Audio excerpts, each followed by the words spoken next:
ਅਸਲਾਮੁਅਲੈਕੁਮ ਜੀ। ਅੱਜ ਅਸੀਂ ਬਣਾ ਰਹੇ ਹਾਂ ਆਪਣੇ ਬੱਕਰਿਆਂ ਦੇ ਪੈਰ, ਯਾਨੀ ਕਿ ਇਹਨਾਂ ਦੇ ਨਾਖੂਨ ਕਟਵਾ ਰਹੇ ਹਾਂ ਨੀਚੋਂ।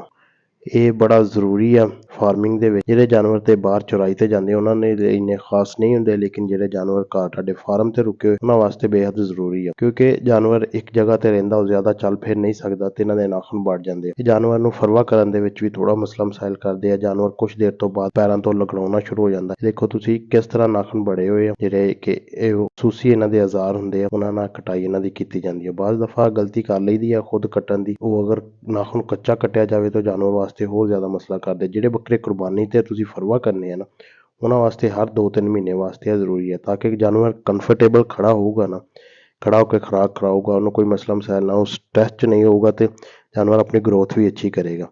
ਇਹ ਅੱਜ ਅਸੀਂ ਖਸੂਸੀ ਜਿਹੜਾ ਨਾ ਟਾਈਮ ਇਹਨਾਂ ਤੇ ਲਗਾ ਰਹੇ ਹਾਂ। ਸਾਰੇ ਬੱਕਰਿਆਂ ਦੇ ਨਾਖੂਨ ਜਿਹੜੇ ਨਾ ਬਣਾ ਰਹੇ, ਔਰ ਇਹਦੇ ਨਾਲ ਨਾਲ ਕੁਝ ਬੱਕਰਿਆਂ ਦੇ ਜਿਨ੍ਹਾਂ ਦੇ ਸਿੰਗ ਵਗੈਰਾ ਬਣਨ ਵਾਲੇ ਉਹ ਵੀ ਬਣਾਵਾਂਗੇ, ਤੇ ਉਹਦੀ ਵੀਡੀਓ ਵੀ ਤੁਹਾਡੇ ਨਾਲ ਸ਼ੇਅਰ ਕਰਾਂਗੇ ਇਨਸ਼ਾ ਅੱਲਾਹ ਤਾਲਾ। ਅਗਲੀ ਵੀਡੀਓ ਜਿਹੜੀ ਹੈ ਨਾ ਉਹ ਸਿੰਘਾਂ ਦੇ ਮੁਤਲਕ ਵੀ ਹੋਏਗੀ। ਕੁਝ ਬੱਕਰਿਆਂ ਦੇ ਨਾਖੂਨ ਔਰ ਸਿੰਗਾਂ ਵਾਲੇ ਅਸੀਂ ਤਕਰੀਬਨ 2 ਮਹੀਨੇ ਬਾਅਦ ਇਹਨਾਂ ਦੀ ਕਟਾਈ ਜਿਹੜੀ ਹੈ ਨਾ ਉਹ ਕਰਵਾਉਂਦੇ ਰਹੀਦਾ, ਤੇ ਬੜੀ ਜ਼ਰੂਰੀ ਆ।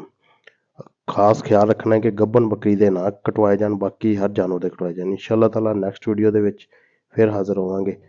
ਜਲਦੀ ਜਲਦੀ ਆਈਡੀ ਨੂੰ ਫਾਲੋ ਕਰੋ।